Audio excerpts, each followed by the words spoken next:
Bismillah. Assalamualaikum warahmatullahi wabarakatuh.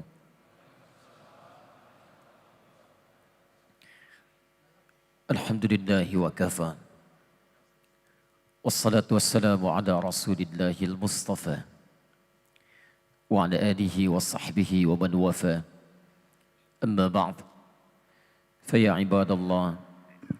Uzi nafsi wa iyyakum bitaqwallahi faqad fazal muttaqun. فلا تموتن إلا وأنتم مسلمون فقال تعالى يا أيها الذين آمنوا اتقوا الله حق تقاته ولا تموتن إلا وأنتم مسلمون وقال يا أيها الناس اتقوا ربكم الذي خلقكم من نفس واحدة وخلق منها زوجها وبث منهما رجالا كثيرا ونساء واتقوا الله الذي تساءلون به والأرحام إن الله كان عليكم رقيبا.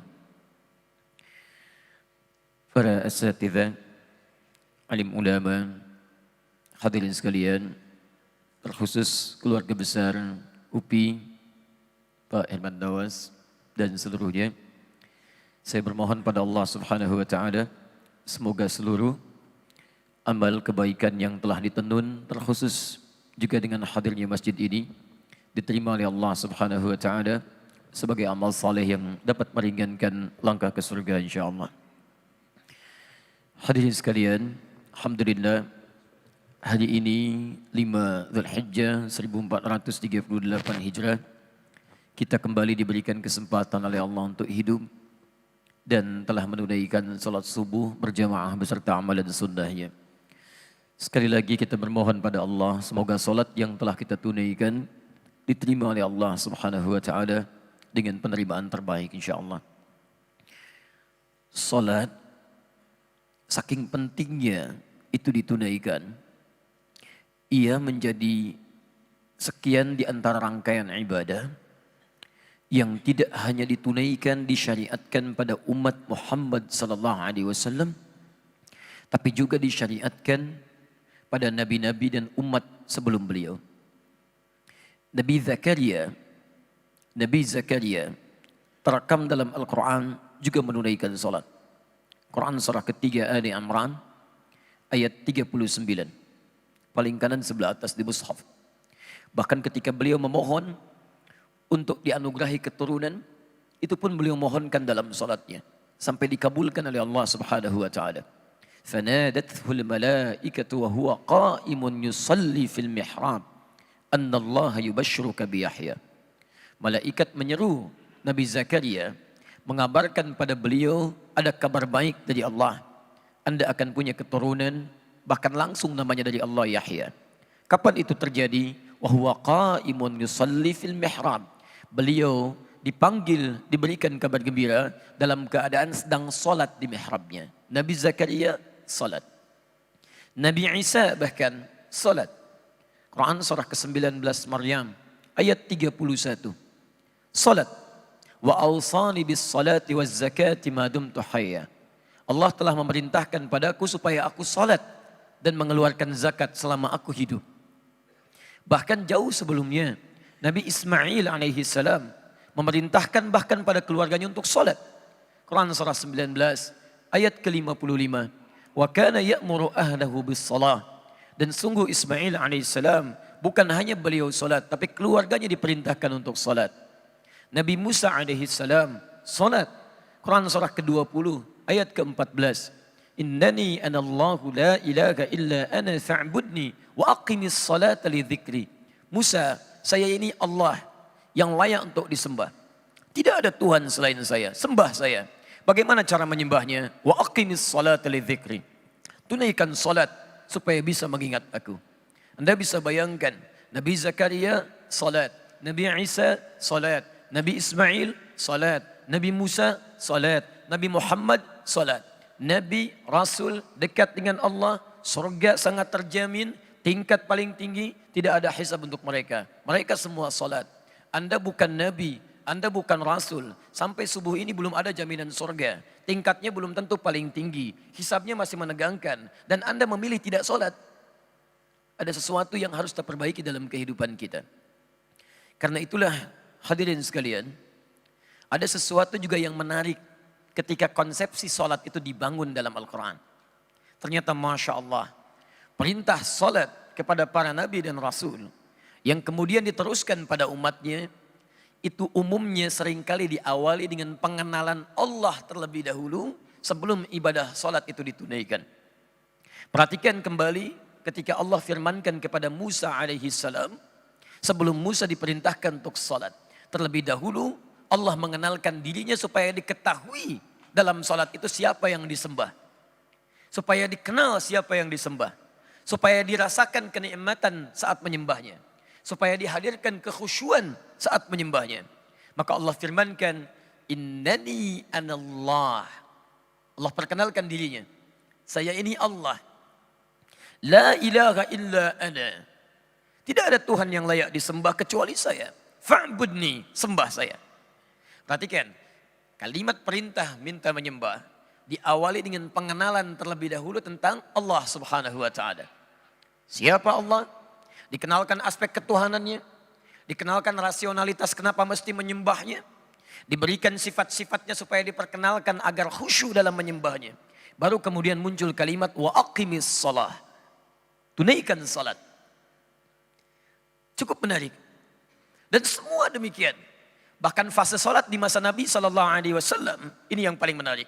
Sebelum diperintahkan salat, setahun sebelum hijrah ke Madinah Al-Munawwarah itu, dalam usia Nabi 52 tahun, setelah 12 tahun berdakwah di kota Mekah, ternyata perintah salat tidak langsung diberikan saat Nabi diangkat jadi Rasul, tapi justru diberikan perintah untuk mengenalkan Allah terlebih dahulu pada masyarakat hampir selama 12 tahun. Baru kemudian muncul perintah untuk menunaikan salat. Hadirin, inilah yang kita jadikan bahasan pada subuh ini. Mengapa kemudian Allah perkenalkan terlebih dahulu tentang konsepsi ketuhanan, konsepsi penyembahan sebelum turun perintah untuk menyembahnya. Saya ingin tunjukkan sedikit saja perbedaan orang dulu salat dengan orang sekarang salat. Dulu orang salat karena mengenal Allah terlebih dahulu, memahami bagaimana cara menyembahnya, maka kenikmatan salatnya Masya Allah ketika ditunaikan khusyuk sungguh tak terlukiskan. Ada orang ketika salat tiba-tiba lewat anak panah, dia tidak bergeser sedikit pun dalam salatnya. Ada orang yang kemudian dalam salatnya terhunus pedang dan dia Masya Allah masih meneruskan salatnya. Ada orang ketika dalam salatnya terkena duri, sebelum salat durinya akan dicabut, Masya Allah dia masih merasakan kesakitan. Tapi ketika menikmati salatnya, kawannya mengatakan, saya tahu kapan waktunya duri itu akan dicabut.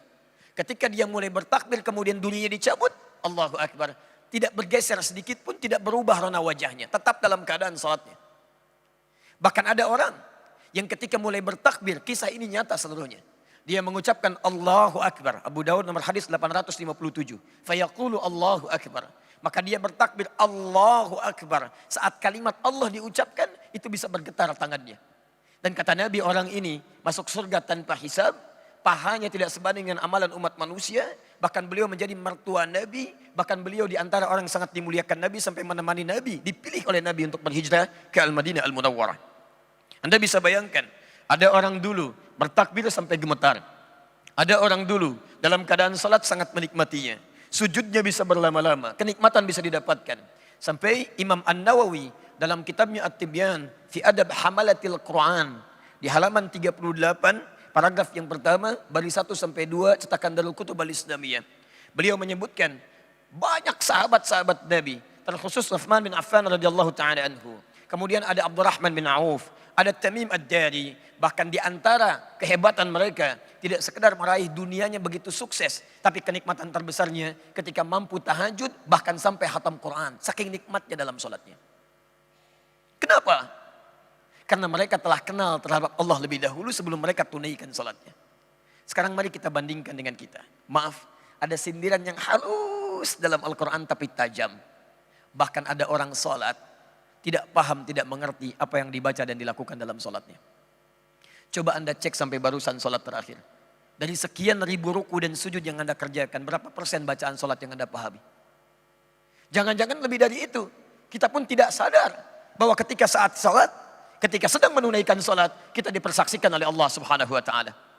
Bahkan kata Nabi di Abu Daud nomor hadis 666. Ada orang salat yang tidak sadar berapa rakaat sedang menunaikan salatnya.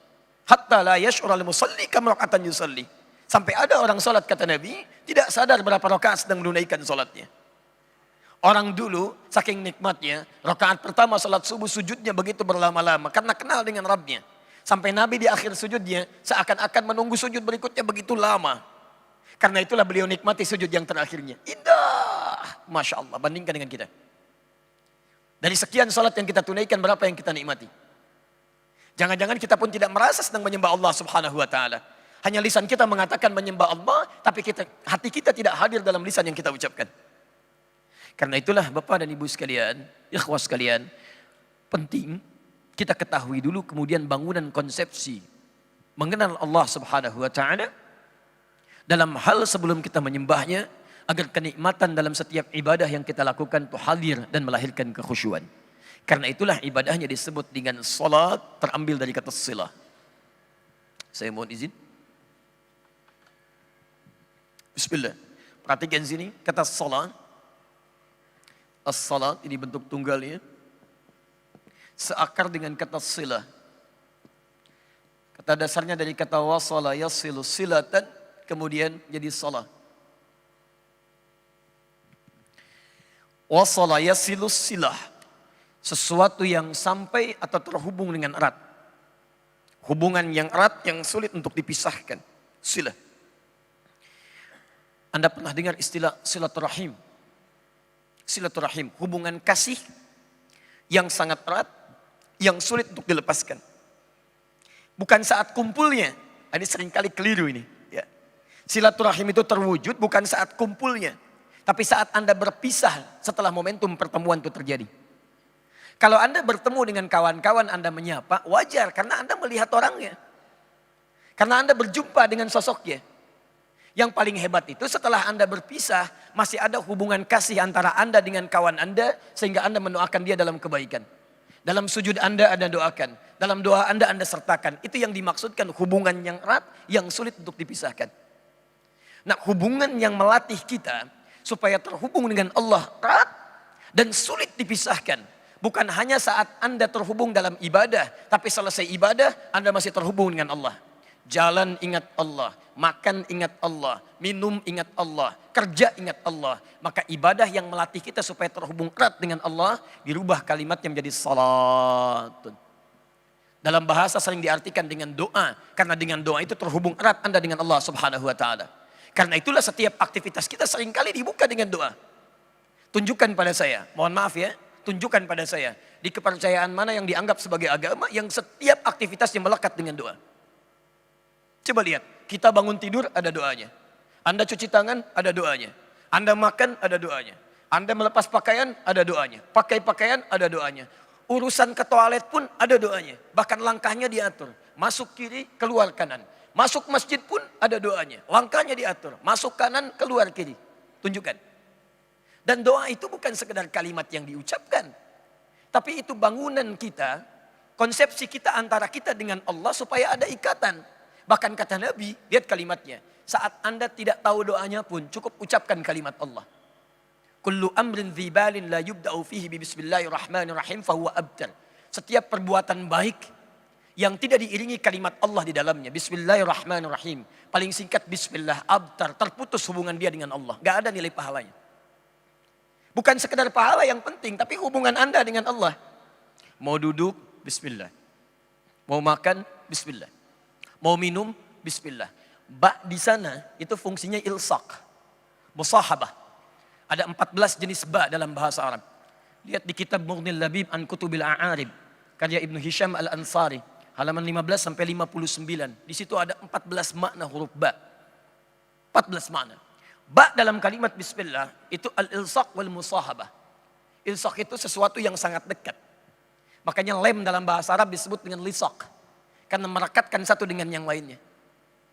Kenapa kalimat bismillah di situ menggunakan ba fungsinya ilsaq? Artinya orang yang akan mengerjakan sesuatu menyebutkan bismillah.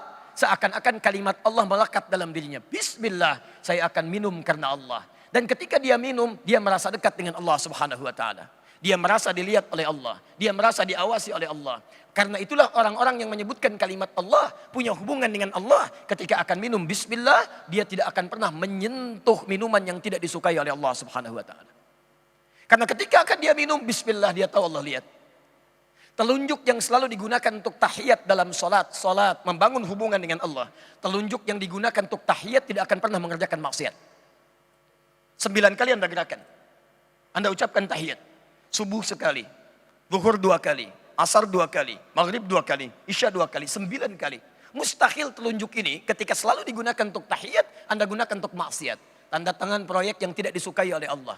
Menulis sesuatu dalam media sosial yang dilaknat oleh Allah. Yang tidak disukai oleh Allah. Mustahil. Lisan yang digunakan untuk mengucap kalimat Allahu Akbar tidak akan pernah mengagungkan yang lain selain Allah. Lisan yang digunakan mengucap kalimat yang baik-baik dalam salat tidak akan pernah digunakan untuk mengucapkan kalimat yang kotor di luar salat. Karena itulah orang yang salatnya benar, yang kenal dengan Allah, maka perhatikan, bukan saat salat saja dia kerjakan. Quran surah keempat An-Nisa ayat 103. Paling kanan agak sedikit ke atas. Lihat konsepsinya. فَإِذَا قَضَيْتُمُ الصَّلَاةِ Maka jika salat telah tuntas Anda kerjakan, فَاذْكُرُوا اللَّهَ Maka orang yang salatnya benar, dia akan langsung ingat kepada Allah subhanahu wa ta'ala. Di salat yang dia kerjakan menjadikan dia ingat Allah. Qiyaman. Mau dia langsung berdiri, ingat Allah. Begitu selesai salat, Anda keluar, ingat Allah.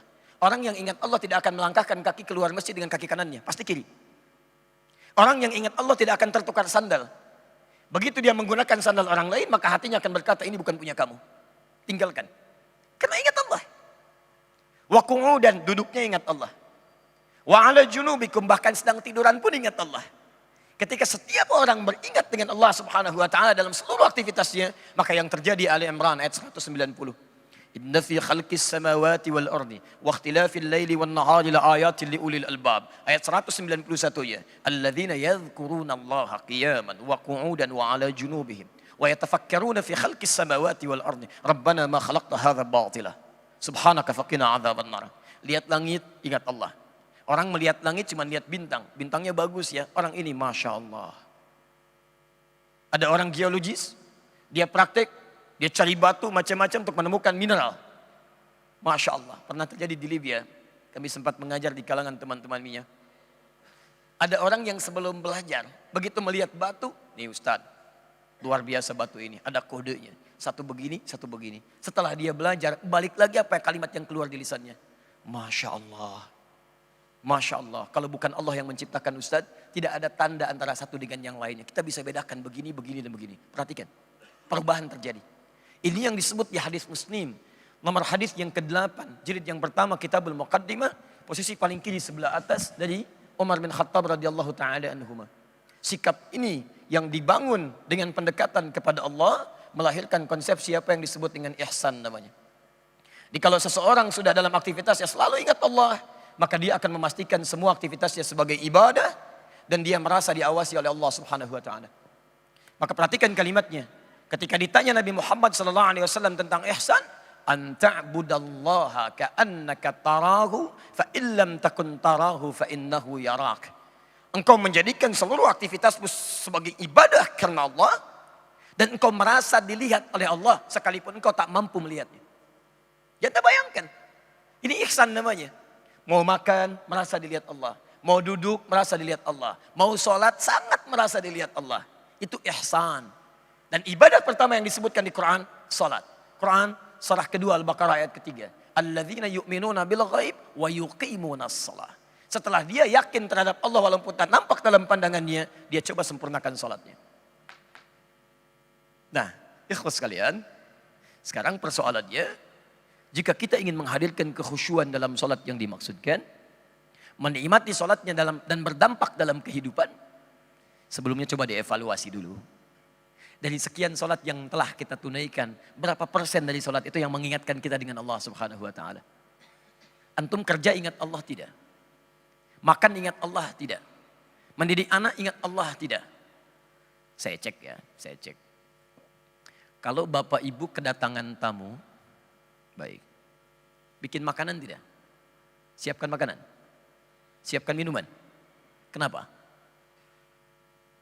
Halo? karena ada tamu. Lihat, orang yang ingat Allah akan beda cara berfikirnya dengan orang yang barangkali belum sampai hubungan dengan Allahnya terjalin dengan kuat. Perhatikan bahasa nabinya. Orang yang dekat dengan Allah ketika kedatangan tamu, kalimat pertama yang muncul yang disentuh imannya. Lihat, man kana yu'minu billahi wal yaumil akhir falyukrim dhaifah. Siapa yang merasa beriman pada Allah dan hari akhir maka muliakan tamunya. Ternyata orang ini membuat makanan, minuman memuliakan tamu, bukan tamunya mau datang, tapi karena Allah perintahkan. Ketika dia punya hubungan dengan Allah, semuanya karena Allah, lillah. Jadi ketika saya mau buat minuman bukan karena orang lain mau datang, tapi karena Allah perintahkan. Kalau Allah nggak perintahkan, belum tentu saya kerjakan. Kalau cuma bikin minuman makanan karena tamu datang, apa bedanya Anda dengan yang belum beriman? Yang belum beriman pun begitu juga. Silakan bertamu pada non-muslim, Anda datang, dia akan siapkan minuman. Anda siapkan makanan. Lantas apa perbedaan Anda dengan yang lainnya? Yang membedakan adalah keimanan kita kepada Allah. Maka Masya Allah, saya buat minuman karena Allah perintahkan untuk itu. Maka hasilnya apa? Akan ada perbedaan. Anda kalau kerjakan segala hal untuk kepentingan manusia, dunia bukan karena Allah, maka umumnya, maaf, seringkali hadir kecewa. Tiba-tiba sudah pesan makanan banyak, tamu nggak datang. Afwan akhi, maaf pak, saya nggak bisa datang. Ada acara mendadak. Ya, kok ya pak? Nggak apa-apa. Tapi anda kecewa karena makanan sudah dibuat, macam-macam dan sebagainya. Tapi ketika Anda kerjakan karena Allah, yang Anda kejar bukan hasilnya. Ingat, dalam pahala itu ada dalam prosesnya, bukan hasilnya. Mau tamunya datang, mau tidak, yang penting saya kerjakan perintah Allah. Begitu tamunya katakan, maaf Pak, saya nggak bisa datang, ada acara penting. Oh baik Pak, mudah-mudahan acaranya lancar, baik dan sebagainya. Bapak tidak apa-apa, tidak apa-apa Pak. Malah Allah karuniakan makanan lebih buat saya hari ini, lumayan. Masya Allah. Nikmat gitu kan, enak. Nah bagaimana kita bisa membangun hubungan itu? Kalau hubungan Anda sudah dekat, ada ikatan yang sangat kuat. Ikatan dalam bahasa Arab disebut dengan akada. Akada. Ya, karena itu dalam pernikahan dibuka dengan akad. Ya, ketika Anda mengucapkan kalimat, dibuka dengan ijab dulu. Saya nikahkan engkau, saya kawinkan, hei fulan. Dengan putri saya fulana binti fulan fulana dan seterusnya. Dengan mas kawin sekalian, ya sekian dibayar tunai. Maka Anda katakan saya terima nikahnya, kawinnya si fulana binti fulan dengan mas kawin tersebut dibayar tunai. Itu kalimatnya disebut dengan akad. Kenapa disebut dengan akad? Karena dengan kalimat itu terikat kuat hubungan Anda antara Anda dengan istri Anda. Antara Anda dengan keluarga baru Anda. Saking kuatnya disebut dengan mahram bil musaharah. Seperti mahram, kuat. Yang tadinya anak laki-laki ini nggak boleh melihat ibu mertuanya terbuka hijabnya, sekarang jadi boleh. Yang tadinya tidak boleh menyentuh tangan ibunda mertuanya, sekarang jadi boleh. Akad. Nah, ketika hubungan Anda kuat dengan Allah, dilatih dalam ibadah, dimanapun terikat Anda dengan Allah, maka konsepsi ikatan ini berubah jadi pedoman kehidupan. Dari akadah jadi akidah. Akidah. Akidah itu bukan sekedar keyakinan. Tapi keyakinan Anda yang mengikat Anda dengan Allah Subhanahu wa taala sehingga terbangun hubungan yang kuat antara Anda dengan Allah. Konsepsinya disebut dengan akidah. Dari aqada yaqidu aqdan. Akidah. Saking kuatnya hubungan Anda dengan Allah, maka Masya Allah, saya berikan gambaran pada Anda ya. Orang yang punya hubungan kuat, sekuat apapun, saking kuatnya, itu kadang-kadang bisa melampaui pikiran akalnya. Bahkan hal yang kata orang belum tentu terjadi, bagi dia saya yakin. Bahkan hal yang bagi sementara orang tidak dipercayai, bagi dia saya yakin. Pokoknya kalau orang sudah terbangun hubungan yang kuat, dia tidak akan peduli. Akan tumbuh keyakinan yang kuat pada orang antara dia dengan orang dibangun ikatan yang kuat itu. Saya contohkan. Antum kenal sahabat Abu Bakar? Masya Allah. Kenal di mana mas? Hanya di Masjid Rahmatan lil Alamin ada yang kenal sahabat Abu Bakar. Luar biasa. Kemarin di Bukit Tinggi, Masjid Kubang Putih ada yang kenal dengan Utsman bin Affan. Luar biasa. Itu masih lumayan lah. Daripada di Lampung kenal Fir'aun. Luar biasa. Alhamdulillah. Abu Bakar As-Siddiq. Sangat kuat ikatannya dengan Rasulullah SAW.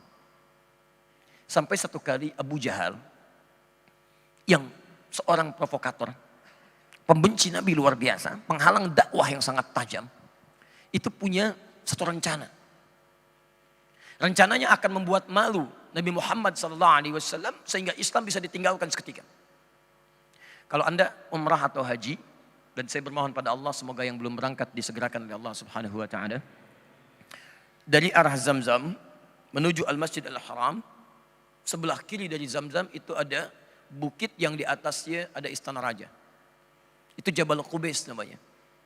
Bergeser sekitar 50 sampai 100 meter ke sebelah kanannya ke arah Bukit Marwah, selurus dengan sofa lurus itu akan Anda temukan Al-Maktabah Qadimah, museum dengan bangunan warna krem seperti masjid kita ini. Disitulah diduga dilahirkan Nabi Muhammad SAW. Bergeser sedikit ke Marwah, ada bukit yang cukup agak panjang. Di situ diduga Nabi SAW berumah tangga dengan Sayyidah Khadijah. Tepat di bawah Jabal Qubais, Anda akan temukan lampu tiang pertama yang cukup panjang, tinggi. Yang kedua agak lebih rendah, disitulah tempat tinggalnya Abu Jahal. Abu Jahal punya gambaran, saya akan permalukan Muhammad SAW. Dia infokan kepada Nabi Muhammad, Muhammad, bukankah kamu menerima wahyu? Ya, tadi malam. Bukankah wahyu itu mengatakan engkau telah pergi ke Masjid Al-Aqsa dan naik ke langit selama semalam? Ya. Maksudnya Quran surah 17 Al-Isra ayat pertama itu. Umumkan sekarang. Itu kan hal yang hebat. Yang tidak pernah dikerjakan oleh orang-orang kita sampai saat ini. Itu akan menegaskan kerasulan. Dijebak Nabi SAW. Jadi bukan Batman saja yang pandai menjebak. Abu Jahal lebih jagoan. Apa yang terjadi? Nabi kemudian mengikuti saran itu. Naik. Dikira akan disupport. Begitu naik ke atas Jabal Qubais dan mengumumkan itu, maka mulailah kalimat Abu Jahal meluncur di lisannya yang sangat deras itu. Inilah sang penipu yang sangat ulung. Kita bayangkan. Tertawakan oleh Abu Jahal. Ini penipu yang sangat ulung. Mari kita bayangkan. Kita saja untuk menuju Masjid Al-Aqsa di Palestina itu butuh waktu berapa lama? Pakai unta berapa lama? Jalan kaki apa lagi? Orang ini mengatakan ke Masjidil Aqsa naik ke langit lagi cuma semalam. Apakah di antara kalian ada yang percaya? Maka berguncanglah bahkan orang-orang yang sebelumnya telah beriman kepada Nabi. Ada yang kemudian balik lagi. Ada yang ragu-ragu dan sebagainya. Disitulah melihat tersenyum kecut Abu Jahal, tinggal satu orang lagi. Kalau saya bisa yakinkan dia, maka selesai Islam di tanah suci. Pergilah kemudian kepada Abu Bakar itu, Abu Quhafah. Sekarang rumahnya di sekitaran Hotel Hilton. Kalau dari Zamzam, sebelah kiri ada Hilton, itu sekitaran itu. Depannya Parlemen Quraisy. Dia berangkat, dia kejar ke kebunnya Abu Bakar As-Siddiq radhiyallahu ta'ala anhu. Begitu berangkat kemudian disampaikan, ada sesuatu yang menarik kau harus lihat. Abu Bakar berkata, apa itu? Ikut saja. Begitu kemudian ditarik tangannya sampai ke Jabal Qubais, diminta oleh Abu Jahal untuk mendengar kalimat Nabi Muhammad SAW. Kata Abu Lahab, kata Abu Jahal, katakan apa yang tadi kamu sampaikan. Maka ketika disampaikan oleh Nabi Muhammad SAW, Abu Jahal tersenyum kecut, menduga ini akan semua berakhir. Tapi apa jawabnya Abu Bakar As-Siddiq radhiyallahu ta'ala anhu? Perhatikan kalimatnya. Lau kana Muhammadun SAW. Sekalipun Muhammad SAW, dia mengatakan, di balik bukit ini ada musuh yang menyerang kita sekarang juga, dan itu tidak terjadi, saya akan tetap yakin dengan dia. Saya akan tetap yakin dengan dia. Saudara, meyakini sesuatu yang umumnya diragukan oleh banyak orang, kalau standar disebut shadiq. Tapi kalau semakin memuncak dan yakin apapun yang disampaikan, maka berubah namanya jadi sifat mubalaghah, superlatif. Dari shadiq jadi siddiq. Sejak saat itulah diletakkan kalimat siddiq melekat dalam dirinya. Abu Bakar As-Siddiq. Tapi yang penting Anda garis bawahi, ada ikatan yang kuat antara Abu Bakar dengan Nabi SAW. Sampai mengatakan, kalaupun benar tidak terjadi, saya tetap akan yakin dengan itu. Nah, Anda yang punya hubungan dengan Allah Subhanahu wa ta'ala, yang kuat. Apapun yang Allah perintahkan kepada Anda, sekalipun kita belum mengetahui hikmahnya, belum paham ujungnya, belum dapat imrahnya, maka orang yang punya ikatan kuat dengan Allah tidak akan meluncur di lisannya kalimat keraguan. Dia akan katakan, saya yakin sekalipun itu belum terjadi. Keyakinan pada sesuatu yang tampak itu disebut dengan ilmu. Abu Bakar yakin pada Nabi Muhammad SAW karena melihatnya. Tapi kalau Anda yakin pada sesuatu yang belum tampak, itu disebut dengan iman. Iman. Ikatannya disebut dengan akidah, keyakinannya disebut dengan iman. Karena itulah kalimat iman di Quran pertama kali disebutkan. Dirangkaikan dengan kalimat yang belum tampak dalam bahasa Arab disebut dengan ghaib. Diawali dengan kalimat tanpa ragu terhadap isi Quran. Quran surah kedua Al-Baqarah ayat 2-3. Dzalikal kitabu la raiba fi hudal lil Muttaqin. Siapa muttaqin itu? Ayat 3-nya. Alladzina yu'minuna bil iman. Pada yang gaib.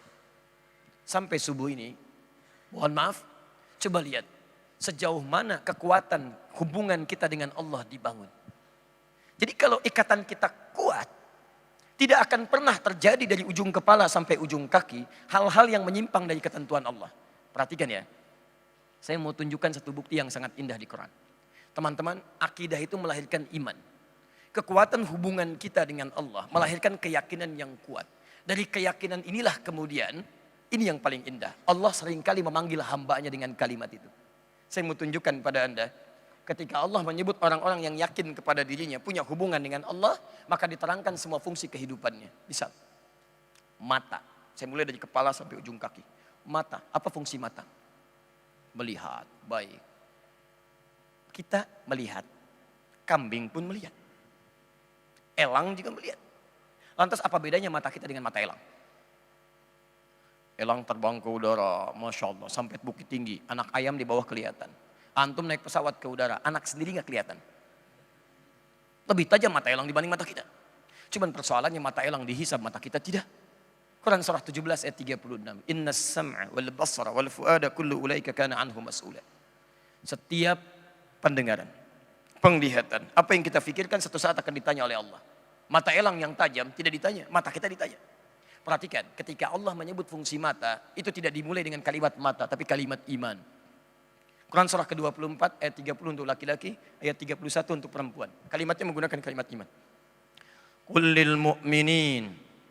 Katakan pada pria-pria yang merasa punya iman. Yaghuddu min absarihim. Matanya hanya boleh dipakai melihat yang baik-baik saja. Ghaddul basar. Ghaddul basar itu bukan nggak boleh lihat. Ghaddul basar itu hanya melihat yang baik dan palingkan dari yang tidak baik. Memalingkan dari sesuatu yang tidak baik itu ghaddun namanya. Jadi ketika Anda punya hubungan kuat dengan Allah, Anda akan punya semacam gambaran di hati Anda. Akan punya semacam pengarah kompas di hati Anda yang masuk ke dalam mata Anda. Jadi begitu kemudian Anda melihat sesuatu yang tidak layak menurut Allah dipandang, Anda akan segera palingkan. Aurat terbuka, Anda palingkan. Lihat handphone ada gambar tak layak, Anda akan palingkan. Di mata Anda hanya boleh melihat yang baik-baik saja. Sekarang ukur, kalau selama ini mata kita mudah melihat sesuatu yang tidak baik, berarti hubungan Anda dengan Allah tidak sampai taraf akidah yang sangat kuat. Iman kita belum menguat dengan tajam. Cek. Lisan. Ketika mulut disebut oleh Quran, kalimat pertamanya menggunakan kalimat iman. Quran surah 49 ayat 11. Ya ayyuhalladzina amanu. Hei orang-orang yang telah menyatakan dirinya beriman kepada Allah. Punya ikatan dengan Allah. Orang yang punya ikatan itu ciri lisannya la yasraqaum min qaum. Jangan saling cela. Jangan saling cela. Jadi lisan orang yang punya hubungan dengan Allah itu karena Allah maha baik. Allah itu suci. Maka yang punya hubungan dengan Allah tidak akan menodai kebaikan Allah dengan menggunakan lisannya pada yang kotor. Dia akan bicara yang baik-baik. Lihat kata Nabi. Man kana yu'minu billahi wal yawmil akhir. Falyaqul khairan aw liyasmut. Siapa yang merasa beriman pada Allah dan hari akhir, merasa beriman pada Allah dan hari akhir, katakan yang baik-baik, kalau tidak bisa diam saja. Pilihannya cuma dua. Imma Anda katakan yang baik, kalau nggak bisa Anda diam. Di lisan orang beriman yang punya hubungan dengan Allah, dia nggak akan memilih yang ketiga. Jadi kalau lisannya mulai berkata kotor, maka ada yang salah dalam keyakinannya dengan Allah Subhanahu wa taala. Cek. Sampai ke ujung kaki. Bahkan yang paling menarik, ujung kaki itu indah sekali. Quran surah 25 ayat 63. Wa ibadur rahmanil ladzina yamshuna 'alal ardi hauda. Hamba Allah itu, hamba Allah yang penyayang itu disebut hamba Allah. Cirinya apa? Jika dia melangkah-langkahnya begitu tawadhu, tenang. Jadi kalau Anda melangkahkan kaki, langkah Anda bertentangan dengan nilai ayat ini, sifatnya seperti di Quran surah 31 Luqman ayat 18 paling kiri sebelah bawah, wala tamshi fil ardi maraha, jangan jalan dengan sombong. Anda sombong misalnya, maka saat seketika itu Anda keluar dari nilai-nilai hamba Allah Subhanahu wa taala. Coba cek. Hai teman-teman sekalian, bangun hubungan kita dengan Allah. Kuatkan, yakinkan. Nah, bagaimana kita membangun keyakinan terhadap Allah? Disebutkan kemudian diisyaratkan dalam Al-Qur'an, tidak mudah kita untuk mendapati itu.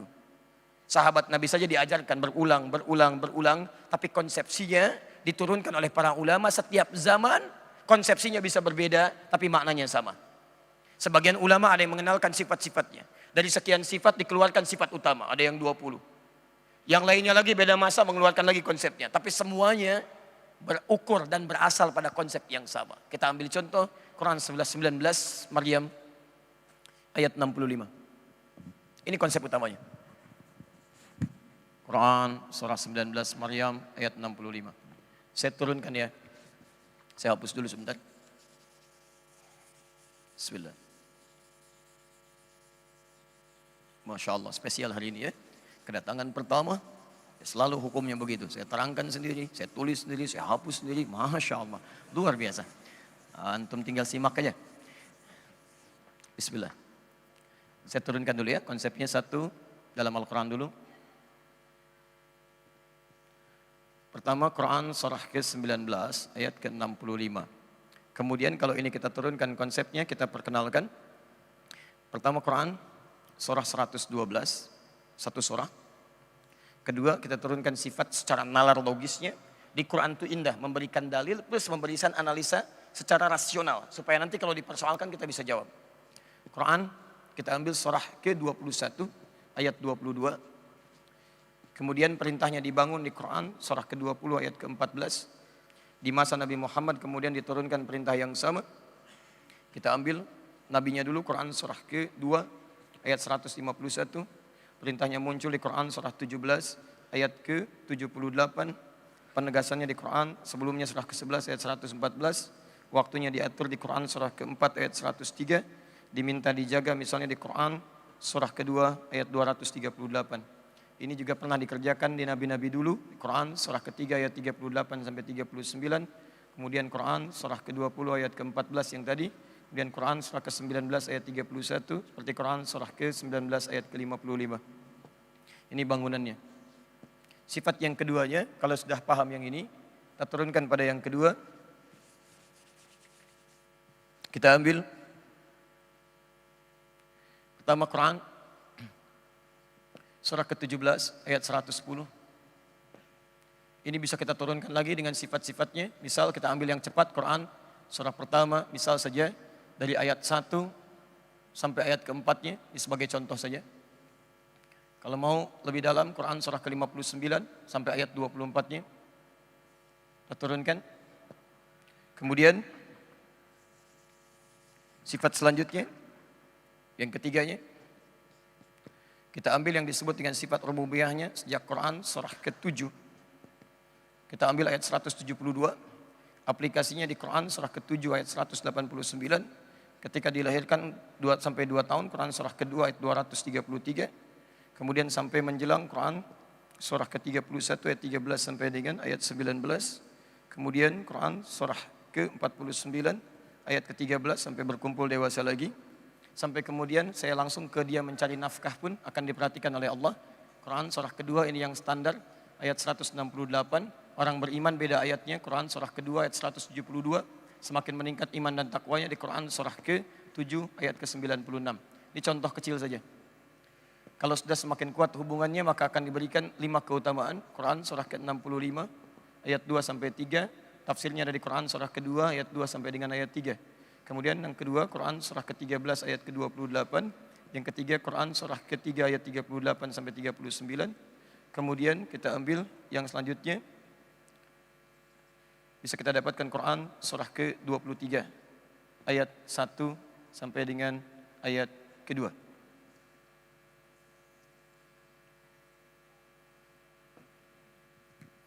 Yang paling utama Quran surah ke-29 ayat 45. 5 kali utama. Ini kurang lebih konsepsi kita. Bismillah. Sudah? Saya ingin pastikan saya punya berapa menit lagi gitu ya. Kita sampai jam berapa? Oh baik. Silahkan sampai jam 11. Saya jam 7 kurang seperempat pulang. Jam 7 ada pernikahan di sini ya. Bismillah, kita mulai. Jadi ini inti bahasan kita seperti Anda buat temanya. Ya, mengenal akidah, uluhiyah, rububiyah, al-asma, was-sifat. Ini inti bahasannya. Yang tadi baru muqaddimah. Baik, bismillah. 1. Untuk membangun hubungan kuat dengan Allah. sehingga bisa dinikmati dalam ibadah dan terikat dipraktekkan dalam muamalah, maka ada 3 konsepsi utuh yang dibangun dalam Al-Quran, diperkenalkan oleh para ulama walaupun dengan istilah yang berbeda-beda. Intinya ke sini. Quran surah 19 ayat 65. Rabbus samawati wal ardi wa ma bainahuma. 1. Fa'budhu wastabir ibadati. 2. Awas hati-hati. Dan yang ketiga, indah sekali, memperkenalkan sifat samiyah. 1, 2, 3. Konsepsi Rabbus samawati wal ardi ini mewakili rububiyah. Nanti kita terangkan. Kemudian fa'budhu mewakili uluhiyah. Samiyah mewakili asma was sifat.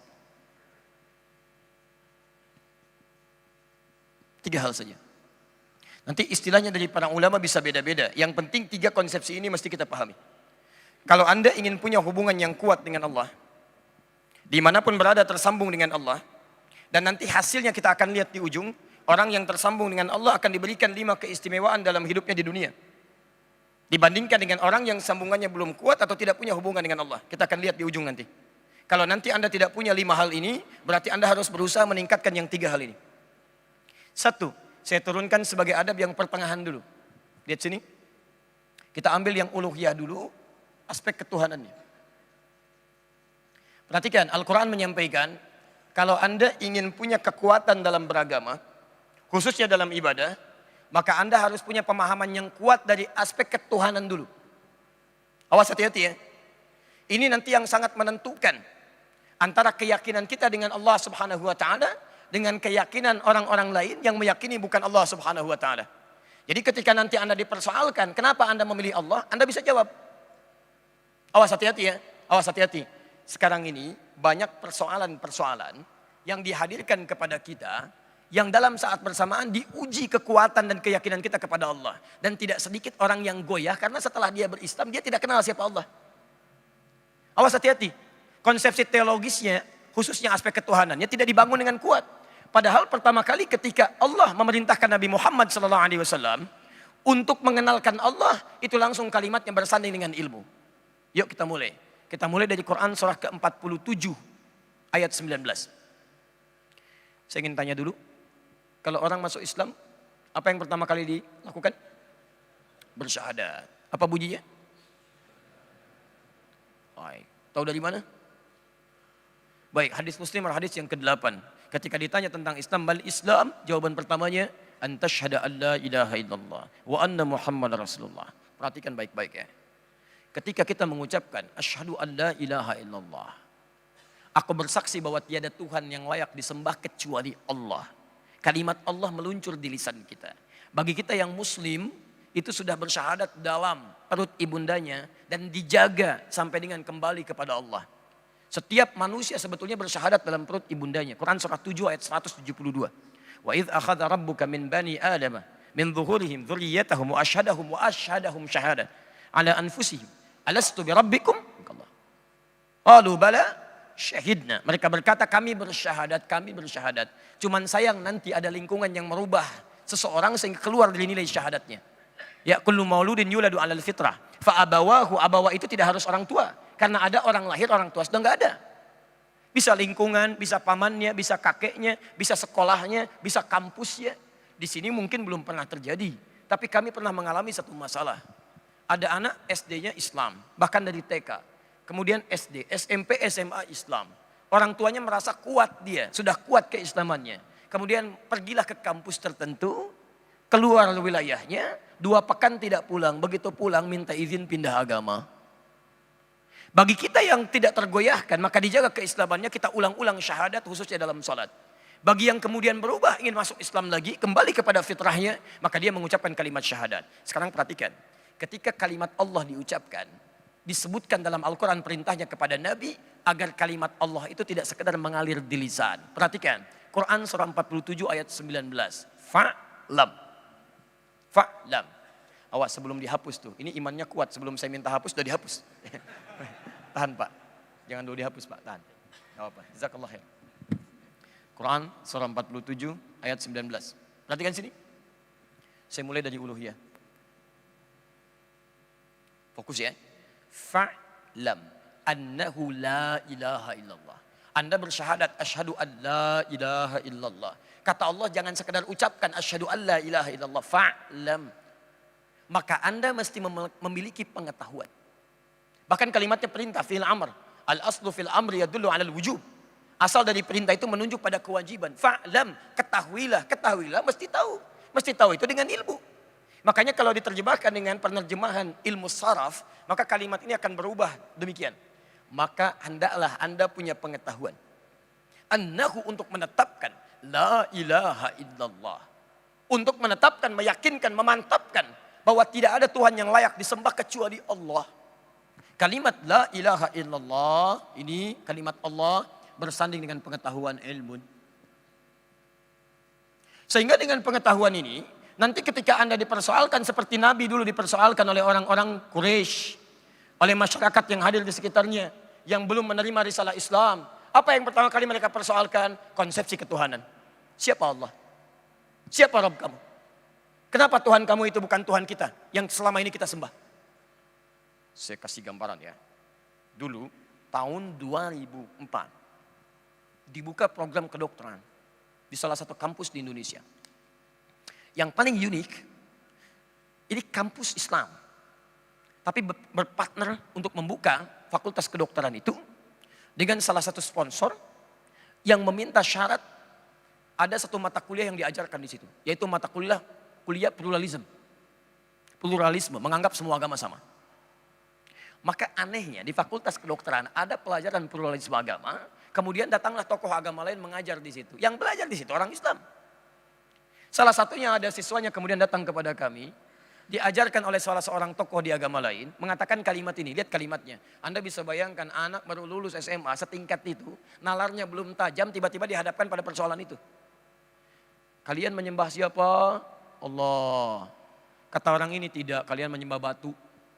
Ka'bah. Ka'bah kan batu. Mereka kemudian sepakat mengatakan, maaf Pak, Ka'bah itu bukan Tuhan kami. Ka'bah itu kiblat bagi kami. Lihat jawabannya. Lantas apa bedanya dengan kami? Patung kami pun kan kiblat juga buat kami. Tuhannya bukan itu. Tapi itu kiblat buat kami. Anda mau jawab apa? Ini teman-teman sekalian. Ada berita dalam Al-Quran. Iman kita itu mesti kuat. Di antara kekuatannya, antum mesti paham konsep tentang ketuhanan. Konsep ketuhanan dalam bahasa Arab disebut dengan uluhiyah namanya. Segala yang terkait dengan Allah. Jadi ketika Anda ditanya kenapa kamu sembah Allah, bukan Tuhan yang lain. Kenapa kamu memilih Allah, bukan Tuhan yang lain. Kenapa ibadah kepada Allah tidak mengibadah yang lain. Anda bisa jawab. Dan jawaban Quran begitu elegan, luar biasa komprehensif. Ada jawaban dalil, ada jawaban rasionalitas akal. Kalau cuma pakai dalil saja, orang mungkin belum akan percaya. Ini ayatnya. Oh jangankan kamu, kita juga punya ayat. Anda mau jawab apa? Saya tunjukkan dengan singkat karena materi kita singkat ini. Ya waktu kita sangat singkat. Lihat sini. Pertama, ketika Nabi dipersoalkan, Muhammad siapa sih Tuhan kamu? Kamu bilang merawat, Rob, merawat, menyembuhkan, ya, mengampuni, memaafkan. Siapa Tuhan kamu? Lihat kalimatnya. Begitu keluar perintah dari Allah untuk mengenalkan. Pertama, dari segi namanya. Tuhan kita beda dengan yang lain yang dipertuhankan. Dari segi namanya. Perhatikan Quran surah ke-112. Surah paling favorit. Mewakili sepertiga Al-Quran. Kul, katakan Muhammad. Huwa, dia yang ditanyakan oleh mereka itu. Siapa namanya? Tuhan yang kamu sembah, yang kamu yakini. Allah. Saya ulang ya. Allah. Kul huwa Allah. Karena orang-orang pada saat di zaman Nabi sudah punya nama-nama Tuhan. Ada Lata, ada Uzza, ada Manat. Mereka katakan, Muhammad Tuhan kami punya nama. Ada Lata, ada Uzza, ada Manat. Tuhan kamu siapa namanya? Jangan cuma bilang merawat, menyembuhkan, memaafkan. Tuhan kami juga merawat kami.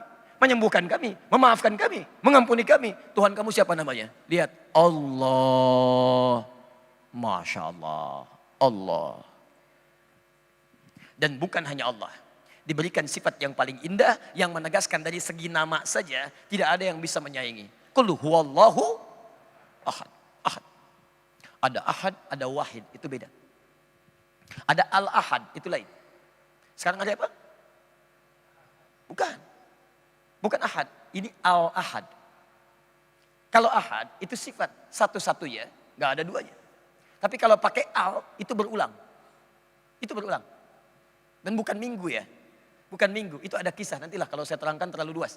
Tapi Anda buka saja bukunya. Pendiri Nahdlatul Ulama, Kiai Haji Muhammad Hashim bin Asy'ari. Mendirikan NU 31 Januari 1926, punya 19 kitab. Anda buka kitab keduanya, namanya Risalah Ahlus Sunnah wal Jamaah. Halaman ke-14, posisi paling kanan sebelah atas, baris ketiga sampai baris kelima. Baris ketiga dimulai dari pojok sini nih. Diterangkan di situ, kenapa kemudian alasan ahad bisa jadi minggu salah satunya. Nah, ahad, kul huwallahu ahad. Lihat, ada ahad, ada wahid. Kalau wahid, itu satu, mungkin ada dua. Satu, dua, tiga, wahid, itsnain, talata, arba'a, dan seterusnya. Tapi kalau ahad, satu yang tidak ada duanya. Satu yang tidak ada duanya. Sekalipun dikurangi akan kembali kepada yang satu. Karena nggak akan pernah ada dua di antara yang lain. Tapi kalau disebutkan wahid akan berpeluang ada yang kedua, ketiga. Karena itu setiap disebutkan kalimat wahid mesti melekat kalimat ketuhanan. Untuk mengikat yang wahid ini tidak kembali kepada yang lain. Wa ilahukum ilahu harus pakai kata ilah. Wahid harus menggunakan kata ilah. Tapi setelah menggunakan kata ahad tidak harus menggunakan kata ilah. Karena ahad itu hanya akan kembali pada yang satu. Lihat sini, saya bandingkan. Sekarang saya hapus. Bismillah. Tahan, saya lebih tahu mana yang harus dihapus ya. Insyaallah, bismillah. Antum. Baik. Insyaallah, iman antum kuat ya. Masya Allah. Fokus Bapak dan Ibu sekalian, sebelum tulisan ini menjadi gaib. Bismillah. Awas dalam tanda petik ya. Perhatikan sini. Siapa namanya? Qul huwa Allah. Sifat nama saja. Ini dari segi nama nih, lihat. Dari segi nama. Namanya sangat spesial. Dengan nama ini jelas menunjukkan Tuhan. Karena beda dengan nama-nama lain yang dipertuhankan. Saya ingin ingatkan dari sekarang dan kajian ini tersambung live. Pemirsa dimanapun Anda berada, saya tegaskan ini kajian ilmiah. Berisi pembahasan ilmiah. Jadi kalau nanti ada hal yang tidak sepakat, dipersoalkan, mari persoalkan secara ilmiah. Dan saya siap berdiskusi. Oke? Jangan sampai nanti sedikit-sedikit, wah dipersoalkan jadi tersangka saya besok, gitu kan? Pak, kita lihat dulu. Yuk, kita lihat. Lihat sini ya. Sifatnya ahad. Ahad itu satu-satunya. Bukan hanya melekat pada sifat tapi pada nama. Jadi kalaupun ini dikurangi satu hanya akan tetap kembali pada esensi yang sama. Saya mau turunkan misal nama-nama yang dipertuhankan. Misal untuk perbandingan saja. Dan silahkan bagi yang meyakininya itu kembali pada masing-masing. Karena dalam Islam ada kaidah. Quran surah kedua ayat 256. Paling kiri sebelah bawah. La ikraha fid din. Tidak boleh memaksa. Paksa orang untuk memeluk ad-din. Apa itu ad-din? Quran surah 3 ayat 19. Inna ad-dina indallahil Islam. Gak boleh paksa orang masuk Islam. Jadi gak ada kaidah di kita baik secara kasar ataupun halus. Gak boleh secara halus kasih orang Indomie supaya masuk Islam. Kasih orang uang supaya masuk Islam. Gak boleh. Apalagi memaksa. Todongkan pedang, todongkan ini itu gak boleh. Haram hukumnya. Hati-hati ya. Anda paksa orang masuk Islam dengan senjata, haram, Anda dosa. Dosa Anda. Maka dari itu saya ingin tegaskan. Yang isu-isu muncul sekarang, tembak orang, bunuh orang, bom orang, supaya menegakkan nilai-nilai keislaman, saya katakan itu keliru. Tidak sesuai dengan konsepsinya. Jadi kejadian Pak Herman, di Jalan Tamrin itu, meledak bom. Setelah itu saya berangkat ke Lampung. Pertanyaan pertama sampai Lampung, Ustadz, apakah bom di Jalan Tamrin jihad fisabilillah? Saya bilang, Pak, sependek pengetahuan saya, jihad fisabilillah itu jihad di jalan Allah, bukan di Jalan Tamrin. Agak beda. Ayo sini, kembalikan. Sudah. Misal ya, saya tuliskan misal. Misal Yesus. Misal saja, misal Wisnu, misal. Misal saja. Yuk kita bandingkan. Dan silakan Anda masukkan nama-nama lain yang ingin dimasukkan. Kita cek. Ahad, sifat Tuhan itu mesti beda dengan sifat makhluk. Jadi nggak mungkin sama. Awas hati-hati, nggak mungkin sama. Jadi kalau Tuhan sifatnya sama makhluk, lantas apa bedanya Tuhan dengan makhluk? Harus beda. Ingat, itu konsep pertamanya. Maka Allah kenalkan dari nama dulu. Perhatikan, nama yang melekat pada Tuhan mesti beda dengan makhluk. Setiap dihilangkan hurufnya kembali pada nama yang sama. Esensi yang sama. Yuk lihat, Allah. Saya ingin menghapus sekarang huruf ini. Hamzahnya, hamzah wasal. Yuk kita hapus. Baca. Lillahi ma fis samawati wa ma fil ar. Kembali kepada Allah. Saya hapus satu yang ini sebagai bandingan. Apakah menunjuk pada makna yang sama? Silahkan pahami sendiri. Saya hapus lagi satu. Lam pertama dihapus, otomatis tasdidnya dihapus. Baca. Lahu mulkus samawati wal ard. Kembali kepada Allah. Saya hapus ini. Dan kalimatnya semua ada di Quran. Lillah ada. Lillahi ma fis samawati wa ma fil ard. Lahu ada. Lahu mulkus samawati wal ard. Di sini silahkan cek di semua kitab suci yang dianggap suci. Yang terkait dengan nama-nama Tuhannya. Apakah ketika dihapuskan namanya, ada yang dihapus namanya. Dan kembali pada zat yang sama, tidak akan pernah ditemukan. Saya hapus. Kita samakan. Ini dua, ini dua. Amerika Serikat. Ini ormas Islam terbesar. Saya hapus jadi satu. Baca. Hu itu bentuk wakaf dari kata huwa. Huwa. Allahu la ilaha illa. Ketika Anda baca huwa, kemudian berhenti di huwa, maka A-nya tidak dibaca. Anda akan baca u. Allahu la ilaha illa hu. Kalau Anda teruskan huwa dibaca. Allahu la ilaha illa huwal hayyul qayyum. Huwal hayyul qayyum. Wa-nya bunyi. Tapi kalau Anda kemudian wakafkan di situ, di kalimat huwa-nya, Quran surah kedua ayat 255 dikenal dengan ayat kursi itu. Allahu la ilaha illa hu. Wa-nya enggak bunyi. Jangan terlampau soleh. Huwa, tidak. Hu. Nah, ketika Anda tanya, siapa hu di situ? Huwa. Siapa huwa di situ? Kembali ke Quran surah 112. Kul huwa Allah. Kul huwa, katakan yang disebut huwa, dia itu Allah. Ketika Anda sebutkan siapa hu di sini? Huwa Allah. Kul huwa Allah. Huwa itu Allah. Saya hapuskan lagi. Sampai bingung mana penghapusnya. Lihat. Nih saya hapus jadi satu. Baca.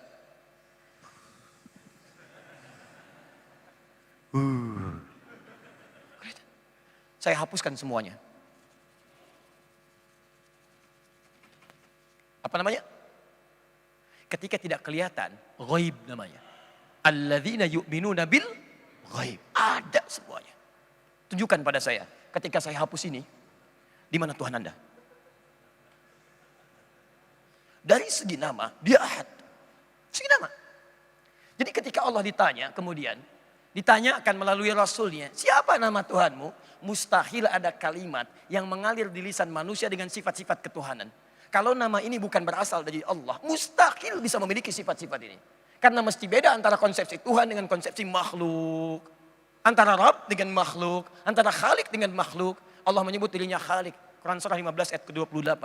Wa idh qala rabbuka lil malaikati inni khalik, saya Khalik, kamu makhluk. Beda sifat Khalik dengan makhluk. Karena itu terusan dari ayat-ayat ini menerangkan perbedaan sifatnya. Allahus Samad. Sifat-sifat Tuhan itu mesti jadi acuan. Saya turunkan dalil-dalilnya. Misal, Qul huwallahu ahad. Samad jadi acuan. Perhatikan. Samad jadi acuan. Satu. Nggak mungkin Anda bisa mengacu pada yang lebih daripada satu.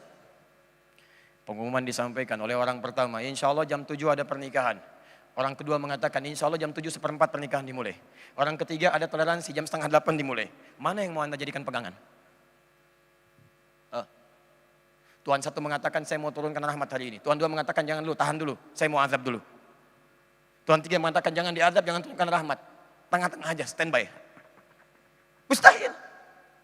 Maka turun kemudian kaidah. Quran surah ke-21 ayat 22. Qul law kana fihi ma alihatun illallahu la fasadata. Muhammad umumkan pada mereka. Kalau di langit dan bumi ada banyak Tuhan selain Allah. Yang satu saja, mesti satu. Maka kacau urusan bumi dan langit ini. Satu pengen hujan, yang satu pengen berawan. Satu pengen petir, yang satu jangan dulu. Semua mengatakan ini mengatakan itu. Kapan terjadinya suasana kondusif di muka langit dan bumi? Besok kiamat, kata Tuhan satu lagi, jangan dulu. Ya, bagaimana nanti bisa terjadi kebaikan? Maka akal kita disentuh oleh Quran. Lihat konsepsi akal dalam Quran. Di Quran itu jelas sekali kalimatnya. Menyebut Tuhan namanya jelas. Ibadah jelas. Tunjukkan pada saya, di kitab mana ada kejelasan, saya Tuhan, sembah saya. Saya Tuhan, sembah saya. Kalau Anda temukan, potong kambing besok Idul Adha. Silahkan. Teman-teman sekalian, lihat jelas di Quran itu. Allah namanya, sifatnya jelas. Sifatnya diterangkan dengan begitu detailnya. Kalau logikanya jelas dibangun. Kalau ada Tuhan lebih daripada satu, kacau kehidupan di muka langit dan bumi. Maka diturunkan Allahus Samad. Yang akan jadi acuan cuma satu. Satu. Lam yalid walam yulad. Karena itu enggak mungkin ada Tuhan bisa melahirkan, bisa dilahirkan. Karena dilahirkan itu sifat manusia. Sifat manusia. Nah sifat Tuhan beda dengan manusia. Jadi kalau sifat Tuhan sama dengan manusia, lantas apa kemudian derajatnya menjadi Tuhan? Perbedaannya di mana? Baik, sifat Tuhan selanjutnya. Lihat, kalau ada Tuhan kemudian dilahirkan, berarti ada yang melahirkan. Jelas ya? Baik, kalau ada yang melahirkan, berarti ada pasangan kan? Ada pasangan. Baik, Quran surah 51 ayat ke-49. Saya turunkan dalil lainnya. وَمِنْ كُلِّ شَيْءٍ خَلَقْنَا الزَّوْجَيْنِ لَعَلَّكُمْ تَذَكَّرُونَ. Dan semua makhluk selain Allah kami ciptakan berpasangan. Supaya mereka sadar bisa merenungkan beda antara makhluk dengan Khalik. Allah tidak berpasangan, makhluk berpasangan. Karena itu ketika Allah menciptakan manusia pertama, itu ada pasangannya. Adam, Allah ciptakan pasangannya siapa? Hawa. Ingat, mohon maaf ya. Pasangan orang tua kita pertama kali, Zakar wa Untha, laki-laki perempuan. Adam dan Hawa. Allah tidak menciptakan Adam dengan Adang. Atau Siti dengan Hawa. Pasangan Adam dengan Hawa. Karena itu keturunannya pun ketika disebut Bani Adam, 7 kali disebutkan di Quran, maka keturunan Adam pun mesti memilih pasangan yang benar. Laki-laki ketemu perempuan. Quran surah 49 ayat 13. Ya ayyuhan nasu inna khalaqnakum min dzakarin wa untha. Jangan sampai laki-laki cari laki-laki lagi, perempuan cari perempuan. Hati-hati, itu keliru, konsep yang salah. Bahkan binatang ada jantan, ada betina. Bahkan tumbuhan ada putik, ada benang sari. Nanti sebentar lagi Idul Adha, insya Allah tanggal berapa? Bukan, 10 Dzulhijjah. Belum pernah dengar saya ada Idul Adha tanggal 1 September. Bukan, 10 Dzulhijjah bertepatan dengan 1 September. Anda ikat nanti kambing di luar masjid rahmatan lil alamin. Kambing jantan dengan kambing betina. Sapi jantan, sapi betina. Karena kambing sapi tidak punya takwa, punyanya nafsu saja. Syahwatnya datang, dia nggak akan peduli. Samping masjid, azan berkumandang, syahwat datang, jantan akan ngejar betina. Betina akan menunggu, dilirik yang jantan. Rahmatullah. Maaf, yang tidak punya akal saja, paham siapa pasangannya. Maka silahkan cek bagi kita yang punya akal. Demi Allah sampai hari ini, saya tidak tahu Prof, kalau ada penelitian misalnya di Padang sampai hari ini, ada kambing homo. Atau sapi lesbi misalnya. Ya, maka agak bingung dipahami. Masa yang tidak punya akal saja mengerti pasangannya? Kita yang punya akal lebih daripada itu. Tapi mohon maaf, kambing punya pasangan, ayam punya pasangan, tumbuhan punya pasangan. Bahkan kurma itu setiap satu batangnya itu sendiri. Putik saja atau benang sari saja. Jadi kalau Anda nanam kurma ingin berbuah, Anda mesti ambil benang sari di batang yang lainnya, tempelkan di situ. Bantu perkembangbiakannya. Mesti nempel. Mesti nempel. Nggak bisa berdiri tunggal. Siapa yang tunggal? Cuman Allah. Lantas ada orang mengatakan, Ustadz, ini kan spesial. Lahirnya beda dengan manusia biasa. Manusia biasa berpasangan dulu baru lahirkan. Ini nggak punya pasangan. Bisa melahirkan tanpa bapak. Nggak pernah disentuh laki-laki manapun. Lahir. Yesus lahir kan gak ada bapaknya. Sampaikan ada yang lebih hebat. Adam lahir gak punya bapak dan ibu. Tapi sampai hari ini belum pernah yang menyebut Adam menjadi Tuhan. Tunjukkan pada saya siapa yang mengatakan Adam sebagai Tuhan. Di agama manapun tidak pernah ada yang menunjukkan Adam sebagai Tuhan. Lantas kenapa ketika ada seseorang, mudah bagi Allah menciptakan seseorang perempuan melahirkan tanpa suami melekat pada dirinya. Dia tidak pernah disentuh siapapun lahir. Ada yang lebih hebat untuk menunjukkan bahwa diciptakan lebih daripada itu. Famataluhu kamathali Adam. Maka penciptaan Isa itu seperti halnya Adam. Mudah bagi Allah. Baik, tapi kan yang ini beda Ustaz. Ini bisa menghidupkan yang mati. Adam tidak. Ingat dengan izin Allah. Ada yang lebih hebat daripada itu. Namanya Nabi Ibrahim. Kalau Nabi Isa pegang dengan izin Allah bangun. Nabi Ibrahim lebih dahsyat. Quran surah kedua ayat 260. Dicincang dulu. Cincang dulu. Wa idh qala Ibrahim rabbi arini kaifa tuhyil mauta. Qala awalam tu'min. Qala bala walakin liyatma'inna qalbi. Qala khudh arba'atan minat tayri fasurhunna ilaika thumma du'hunna ya'tinaka sa'ya. Ketika Ibrahim bertanya kepada Rabbnya, ya Allah, tunjukkan pada saya bagaimana menghidupkan yang mati. Kata Allah, kamu enggak yakin? Kata Ibrahim, saya yakin betul ya Allah. Cuman untuk menenangkan hati saja. Masya Allah. Kata Allah, ambil 4 burung, cincang dulu. Cincang. Nabi Isa menghidupkan, tidak dicincang dulu. Nabi Ibrahim cincang dulu. Sebarkan ke beberapa gunung, sebarkan. Nabi Isa tempatnya satu tempat, Nabi Ibrahim beda tempat. Thummad'uhunna ya'tinaka sa'ya. Panggil. Panggilan yang sama dengan Nabi Isa. Nabi Isa memanggil, bismillah. Dengan izin Allah, biiznillah datang. Biiznillah hadir. Biiznillah bangun. Dengan izin Allah. Ibrahim kalimat yang sama. Thummad'uhunna biiznillah datang. Tiba-tiba ya'tinaka sa'ya. Yang pecah itu nyambung lagi, terbang lagi. Mayat Nabi Isa gak bisa terbang. Mayat Nabi Ibrahim terbang. Kenapa tidak ada yang menyebut Nabi Ibrahim sebagai Tuhan sampai hari ini? Perhatikan. Quran menjawab dari segi nama. Dengan dalil, dengan rasionalitas. Jadi ketika Anda dipersoalkan, kenapa ambil Allah sebagai Tuhan? Anda bisa jawab. Rasionalitas kita dibangun. Makanya orang-orang yang tidak bertuhan, sebetulnya dia setengah rasional. Coba orang ateis itu kan setengah syahadat. Dia mengatakan la ilaha, la ilaha, la ilaha. Baru sampai la ilaha, tidak ada Tuhan. Dia cuma perlu lengkapnya sekali lagi, illallah. Setengah muslim dia. Setengah muslim. Baik, kita sampaikan saja. Jadi kalau kita ingin bangun dengan logika menghadapi orang ateis, kita punya jawaban. Kita ingin bangun berhadapan dengan orang yang punya dalil, kita punya jawaban. Jadi jangan sampai Anda ingin punya ikatan yang kuat dengan Allah, tapi Anda tidak kenal siapa Allah. Anda mesti punya keyakinan, kenapa saya sembah Allah. Dari segi namanya spesial, sifat ketuhanannya spesial. Yang ketiga, sebagai penutup sementara waktu. Tuhan harus punya kemampuan hebat dibanding dengan makhluk. Jadi dasar ketuhanan itu begini, kalau sama dengan makhluk, bukan Tuhan. Jelas? Apalagi kalau lebih lemah dibanding makhluk, pasti bukan Tuhan banget. Pasti itu. Walam yakul lahu kufuwan ahad. Selalu diartikan dan tidak ada serikat baginya. Kufu itu dalam bahasa Arab, kufu. Itu asalnya sebetulnya bukan serikat. Tapi asalnya, lihat kalimatnya. Kebutuhan kepada sosok lain untuk bisa menguatkan. Saya jalan susah. Saya butuh tongkat. Maka tongkatnya disebut kufu namanya. Yang menopang saya supaya saya bisa kuat lagi. Anda bekerja gak mungkin sendiri. Yang bangun masjid ini ada tukang cornya, ada macam-macam yang gak mungkin Anda kerjakan sendiri. Ngecor sendiri, bikin bahan sendiri dan sebagainya. Mustahil. Maka itu kufu bagi Anda. Syarikat, kufu. Nah, sifat Tuhan mesti bebas dari itu. Manusia butuh sesamanya, Tuhan tidak. Jadi kalau ada sifat-sifat kemanusiaan melekat pada manusia, mustahil melekat kepada Tuhan. Sekarang perhatikan. Misal, maaf ya, maaf. Ada orang menjadikan misal hewan sebagai Tuhan. Hewan saja lebih lemah daripada manusia. Mengapa kemudian hewannya dipertuhankan? Lihat standarnya, sifat Tuhan itu standarnya, standar tertinggi. Mesti melebihi standar manusia. Sekarang ada yang di bawah manusia dipertuhankan. Menuhankan manusia sudah salah. Karena itu ketika Fir'aun mengaku Tuhan, ana rabbukumul a'la, ditenggelamkan oleh Allah ke lautan. Nih coba buktikan kamu Tuhan. Baru dia berkata al-ana hasal haq. Sekarang baru nampak kebenarannya. Saya beriman pada Tuhannya Musa dan Harun. Terlambat kata Allah. Nyawa saya di kerongkongan. Manusia mengaku Tuhan ditenggelamkan supaya bertunjukkan pada makhluk. Coba tunjukkan kamu Tuhan. Coba tunjukkan. Maka diabadikan oleh Allah. Sampai dengan sekarang mayatnya abadi. Untuk menunjukkan tidak ada manusia yang bisa menjadi Tuhan. Manusia. Sekarang level di bawah manusia ingin jadi Tuhan. Ini yang agak aneh. Ada binatang dipertuhankan misalnya. Maaf. Ya manusianya aja sembelih binatangnya. Kenapa Tuhan tidak melakukan pembelaan? Karena itu setiap tahun dipertontonkan. Nih, kalau Anda ingin menuhankan hewan, coba lihat. Anda saja menyembelihnya. Bagaimana Anda bisa menjadikannya sebagai Tuhan? Yang paling hebat, hewan masih bergerak. Ada kemudian benda mati jadi Tuhan. Lalat saja hinggap tidak bisa menepuknya.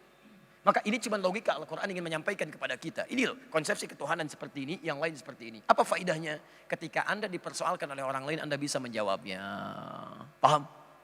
Coba kalau ada yang mengatakan semua agama sama, Anda mau jawab apa? Semua agama sama menuju Tuhan yang sama, cuman caranya beda-beda. Apa jawaban kita? Masya Allah. Yang seperti ini bahkan Nabi sudah antisipasi, dari dulu sudah ada hadisnya. Anda buka Sahih Muslim. Jilid yang pertama, halaman 111. Hadis bab yang keempat, nomor yang keenam. Riwayatnya Abu Hurairah radhiyallahu ta'ala anhu. Posisi paling kiri sebelah atas. Kalimatnya. Sayakunu fi akhiri ummati dajjaluna kadzabun. Akan nampak di akhir-akhir umatku para pendusta tapi pintar-pintar. Jadi ada Masih ad-Dajjal, ada Dajjal, itu beda. Kalau Masih ad-Dajjal itu makhluknya. Makhluknya. Tapi kalau Dajjal itu sifatnya. Di antaranya pintar. Pintar. Jadi kalau ada orang-orang Arab menyebut orang pintar tapi keblinger, maka dia menyebut dengan Dajjal. Dajjal itu sifatnya. Nanti kata Nabi di akhir umat itu akan ada orang-orang yang mengaku pintar, pintar luar biasa, gelarnya tinggi. Tapi dia bisa berdusta dan dustanya bukan urusan dunia. Jadi bukan dusta masalah bisnis, Pak. Kalau masalah bisnis tidak harus nunggu akhir zaman. Zaman Nabi saja sudah banyak yang menipu. Turun ayat wailul lil mutaffifin alladzina idza iktalu 'alan nas yastawfun. Celaka orang-orang curang yang ketika berbisnis dia mengurangi timbangan. Jadi kalau ada pebisnis sekarang mau ikutan curang, dia terlambat. Katakan padanya, maaf Anda telat. Orang jahiliyah sudah duluan daripada Anda. Jadi kalau Anda pengen ikutan curang, Anda korupsi, Anda kolusi macam-macam, Anda kembali ke masa jahiliyah dan Anda terlambat bangun. Ini Yuhadditsunakum bima lam tasma'uhu wa la yasma'unahu aba'ukum. Dia akan bicara kepada Anda tentang agama Anda, tapi banyak dustanya di situ. Kadang-kadang mengambil ayat-ayat dia potong-potong kata Nabi. Ditegaskan di Quran, surah kedua Al-Baqarah ayat 204 sampai 207, paling kiri sebelah atas sampai ke tengah. Wa minan nasi may yu'jibuka qawluhu fil hayatid dunya wa yashhadullaha 'ala ma fi qalbihi wa huwa aladul khisam. Di antara manusia ada yang retorikanya begitu menarik, kalimat-kalimatnya cantik, kadang-kadang memotong ayat-ayat Allah, bersumpah karena Allah, tapi dia musuh yang paling nyata. Ambil ayat Quran dipotong-potong, ambil hadis dipotong-potong. Dia katakan Masya Allah, membuat kalimat, lihat kalimatnya. Dia akan membuat kalimat yang membuat Anda kaget. Jangankan Anda, kata Nabi, orang dulu pun kalau dengar ikutan kaget. Saya kasih contoh ya. Sejak zaman jahiliyah, sebodoh-bodohnya orang jahiliyah, itu tidak pernah mengatakan kalimat semua agama sama. Kalau semua agama sama di masa jahiliyah, mereka tidak akan iseng dan usil mengganggu Nabi. Datang mereka kepada Nabi malam-malam bawa proposal. Muhammad, kita memang beda. Tuh, kita memang beda. Tapi jangan sampai perbedaan ini menjadikan kita menjadi berselisih. Gini saja, kita gantian saja. Malam ini kami sembah Tuhan kamu. Besok-besok kamu sembah Tuhan kita. Tapi kalimat yang diucapkan ini tidak pernah keluar dari mereka. Konsep yang mengatakan kepercayaan kita sama. Mereka hanya ingin mengambil konsepsi, biar gak apa-apa, saya ikut nyembah Tuhan kamu, kamu nyembah Tuhan kita. Tapi mereka katakan kita memang beda. Maka turunlah kemudian satu surah itu. Qul ya ayyuhal kafirun. Katakan, hei orang-orang yang belum mau menerima risalah dakwah. Kafir itu dikata kafir. Diserap ke dalam bahasa Inggris jadi kafir. Kafir itu yang terhalang, bahasanya sopan Pak, sopan. Kafir yang terhalang. Ini ada kertas, ini ada jam, ini ditutup. Tercover, jam ini tercover oleh kertas ini sehingga tidak bisa nampak. Orang yang sengaja mengcover dirinya, menutup supaya tidak hadir hidayah pada dirinya, belum mau dia menerima, maka orang yang disebut dengan kafir. Orang yang masih menutup diri, makanya ketika dipanggil kafir mereka nggak marah. Hei orang-orang kafir yang masih menutup diri, memang kami memang masih menutup diri, kenapa? Dia nggak marah. Hei orang-orang kafir, apa kafir? Nggak marah. Anda bayangkan, orang jahiliyah, orang Arab, paling fasih bahasa Arab, disebut kafir, nggak marah. Orang sekarang bukan orang Arab, nggak bisa bahasa Arab, fasih juga enggak, disebut kafir, marah. Apa? Masya Allah. Anda belajar dulu apa itu kafir, itu sopan banget, sopan. Coba, Anda pilih mana, disebut gini, hei orang-orang yang menutup diri, atau kalimat kedua, hei domba-domba yang tersesat. Disebut domba, tersesat lagi. Sudah disebut domba, tersesat. Pilih mana, hei orang-orang yang menutup diri, atau hei domba-domba yang tersesat. Pilih mana, satu atau dua. Jangan pilih dua-duanya. Tidak dua-duanya, yang satu salah, yang kedua fatal. Tapi saya mau tunjukkan dalam Islam itu kalimatnya, sekalipun beda keyakinan, tidak harus melukai yang lainnya. Sopan. Jadi pada non-muslim saja baik, apalagi pada orang Islam. Quran surah ke-48. Lihat teman-teman, ayat yang ke-29. Muhammadur Rasulullah walladzina ma'ahu asyidda'u 'alal kufar ruhama'u bainahum. Indah. Tapi apa yang terjadi? Lakum dinukum waliyadin. Lihat. Orang jahiliyah saja mengatakan kita memang beda. Kata Nabi lakum dinukum waliyadin. Kalau begitu kamu ikuti saja kepercayaan kamu. Kami tidak akan paksa. Kami tolong kita saling toleransi dengan zero tolerance. Toleransi tertinggi zero tolerance. Tidak harus saling mengganggu. Kami sembah Tuhan kami. Kalian sembah apa yang kalian anggap Tuhan. Selesai. Dan jangan saling ganggu. Selesai. Kalau mau saling dakwah boleh. Ayo kita berdakwah. Kita diskusi. Tapi jangan saling ganggu. Sebodoh-bodohnya orang jahiliyah mengatakan kita beda. Sepintar-pintar orang sekarang masih mengatakan semua agama sama. Kata Nabi, kalau kedengaran orang jahiliyah ikutan kaget mereka. Cek. Paham ya? Ini baru contoh saja dari pembahasan tentang uluhiyah. Belum yang lain. Ya, ada rububiyah. Rububiyah itu tentang perawatan. Allah yang menyembuhkan kita saat sakit. Allah yang memaafkan kita, mengampuni dosa kita, mempermudah rizki kita. Maaf ya, yang punya rizki siapa? Allah. Yang punya kesembuhan siapa? Allah. Yang punya kemudahan siapa? Kalau Anda yakin Allah, kenapa Anda saat sulit rizki tidak minta sama Allah? Kenapa saat sakit tidak minta sama Allah? Kenapa saat punya salah tidak mendekat kepada Allah? Yang paling aneh, ada orang menyembah Allah, sholat pada Allah, minta rizki. Tapi ketika minta sama Allah, gak datang-datang rizkinya. Apa yang salah? Karena mungkin dia belum tahu cara meminta rizki yang benar. Maka cara mengajarkan Anda bagaimana melihat Allah, dalam konteks melihat keagungannya, dalam konteks melihat pemberiannya, dalam konteks mempercepat kemudahan mendapatkan rizkinya, maka itu yang disebut dengan rububiyah. Bagaimana cara memohon rizki supaya dipercepat rizkinya. Cara meminta kesembuhan supaya cepat. Orang dulu, silakan buka di setiap kitab tafsir. Yang paling standar Ibnu Katsir aja. Menafsirkan surah Al-Fatihah. Selalu disebutkan kisah, ada kepala suku di Arab. Kepala suku Arab dulu, tersengat kalajengking. Kalajengkingnya kalajengking Arab lagi. Anda bisa bayangkan. Besar. Begitu disengat, sekarat. Cari obat sana sini nggak sembuh. Apa yang terjadi? Tiba-tiba ditemukan sekelompok sahabat yang sebelumnya bertamu ke situ tapi diacuhkan. Ditanya siapa yang bisa menyembuhkan. Satu orang mengangkat biiznillah dengan izin Allah. Biiznillah. Datang dia dibacakan Al-Fatihah sekali nggak pakai apa-apa.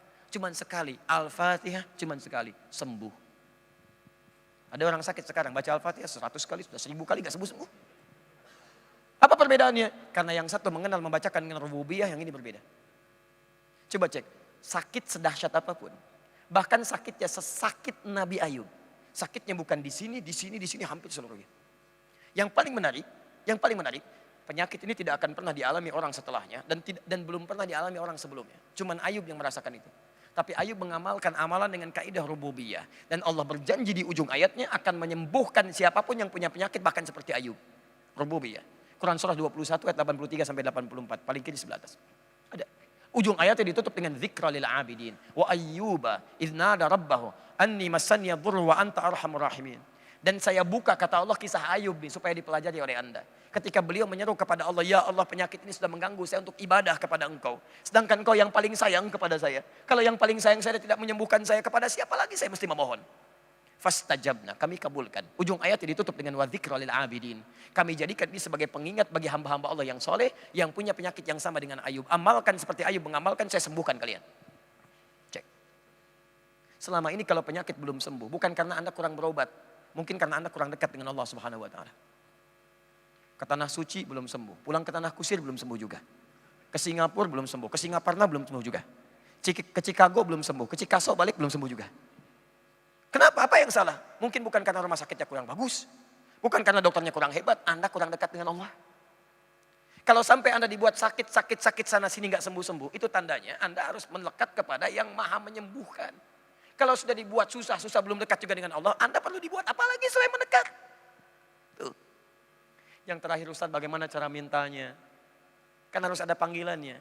Maka turunlah kaidah yang terakhir disebut dengan asma was sifat. Allah menurunkan berbagai sifat-sifat dan nama-nama terbaik sesuai kebutuhan kita. Dikenal dengan al-asmaul husna. Disebutkan di Quran surah 17 ayat 110. Qulid Allah, kalau sedang punya masalah sebut Allah. Jangan mengeluh. Ingat, jangan mengeluh. Demi Allah, ini kaidah Quran ya.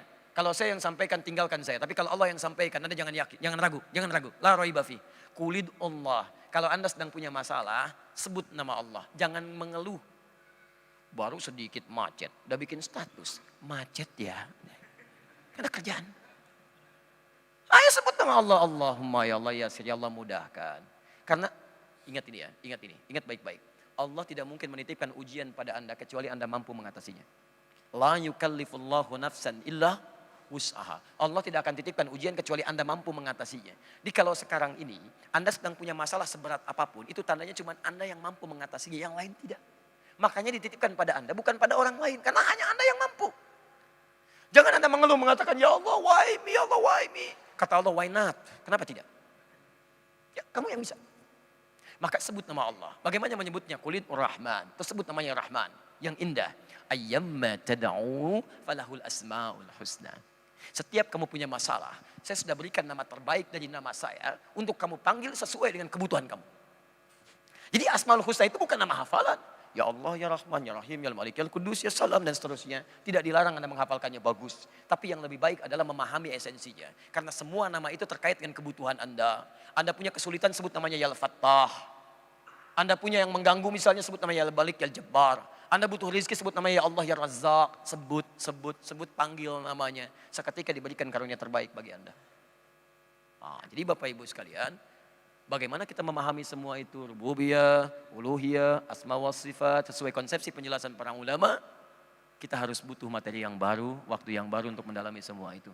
Tapi hari ini hanya sebagai trigger saja, pengingat untuk kita semua bahwa ada kedekatan yang harus dibangun bagi kita dengan Allah Subhanahu wa taala.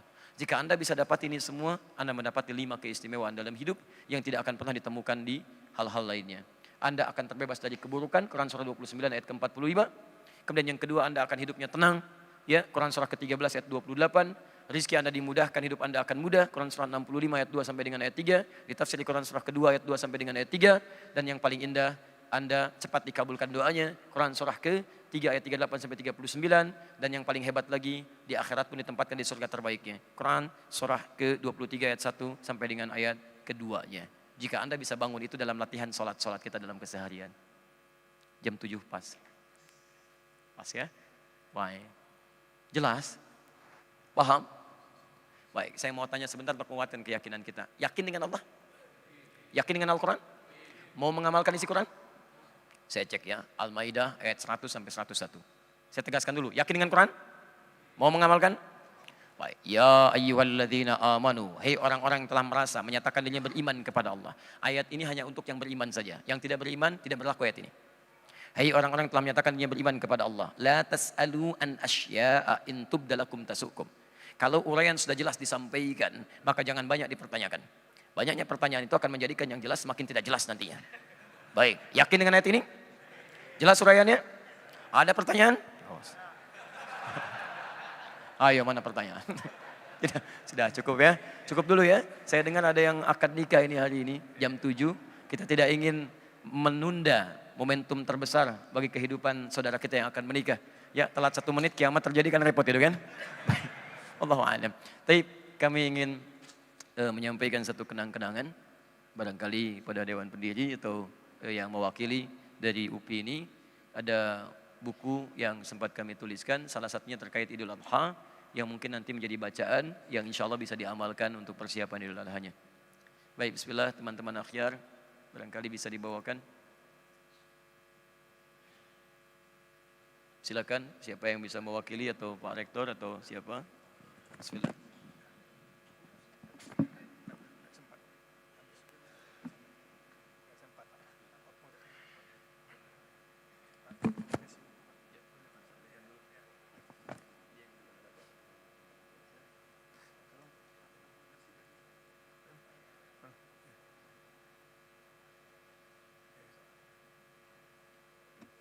Teman-teman sekalian, kami harus bergerak juga ke Semen Padang, ke Jabal Rahmah.